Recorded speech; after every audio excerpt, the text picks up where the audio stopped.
हाय, मैं आराधना हाजिर हूँ एक मार्मिक कहानी लेकर। एक बार सरयू के तट पे राम जी और भरत जी टहल रहे थे, तो दोनों लोग आपस में वार्तालाप कर रहे हैं। तो भरत जी के मन में एक प्रश्न बार बार उठता था। तो उन्होंने उनसे कहा, राम जी से, कि भैया, जैसे कैकेयी माता ने मंथरा के साथ मिल के आपको वनवास दिलवाया था और फिर पिताजी का इससे देहांत हुआ, तो ये तो षड्यंत्र हुआ और राजद्रोह का केस बनता है, तो आपने उन्हें मृत्युदंड क्यों नहीं दिया? तो राम जी कहते हैं, अरे ये कैसा प्रश्न है, देखो ये सब तो पहले की बात है ना, अब तो सब कुछ ठीक है, हम लोग ने सब वनवास झेल लिया है, अभी इस प्रश्न का क्या मतलब है? तो कह नहीं, मुझे इस प्रश्न का जवाब चाहिए। वो जिद पे अड़ गए। तो राम जी ने कहा कि देखो, जिसके कुल में एक धर्मात्मा, एक पुण्य आत्मा पैदा हो जाए जो सदा सत्कर्म करती हो, तो उस कुल के 1000 पीढ़ी के लोगों का पाप कट जाता है, वो तर जाते हैं और उनका उद्धार हो जाता है। तो फिर जिनका तुम्हारे जैसा पुत्र है धर्मात्मा, वो जो है वो माँ कैसे जो है पापी हो सकती हैं और उन्हें हम कैसे मृत्युदंड दे सकते हैं? तो भरत के जो है मन में एक प्रश्न जो है तब भी बना रहा। वो उनके आंसर से, मतलब उत्तर से संतुष्ट नहीं हुए। तो उन्होंने कहा, नहीं भैया, अब आप ये समझिए कि मैं जो है एक सामान्य नागरिक हूँ और माता कैकेयी आपकी माता नहीं है। तो अब बताइए, अब आप क्या कहते हैं?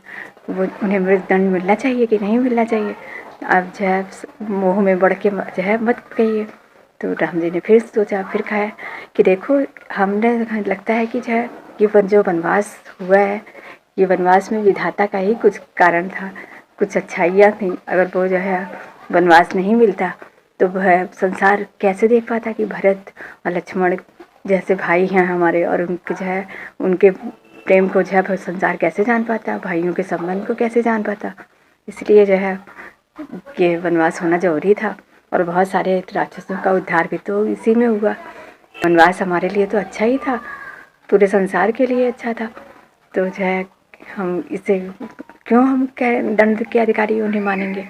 तो अब वैसे भी वनवास के बाद देखो सब लोग सुखी हो गए, मगर माता कैकेयी तो अपने अपराध बोध में ही जी रही हैं। तो उन्हें तो वैसे ही अपराध दंड में जो अपराध बोध हो रहा है वही उनके लिए दंड के समान है, तो हम उन्हें और दंड नहीं दे सकते हैं। तो भरत जी ने कहा कि जो है हमें लगता है ये जो राम नाम है, ये नाम नहीं है, ये नारा भी नहीं है। राम खुद ही एक आचरण है, एक चरित्र है, एक जीवन शैली है जो हमें जो है रामायण से देखने सुनने को मिलता है। हमने राम राम कहने का अर्थ ये नहीं कि हम सिर्फ राम जी का नाम जप रहे हैं, इसका मतलब है कि हम उनके चरित्र से सब कुछ सीख ले रहे हैं, कैसे हमें जीना चाहिए, कैसे हमें पूरे संसार में भाइयों का प्रेम, माता का प्रेम, सब कुछ हमें रामायण से ही सीखने को मिला है।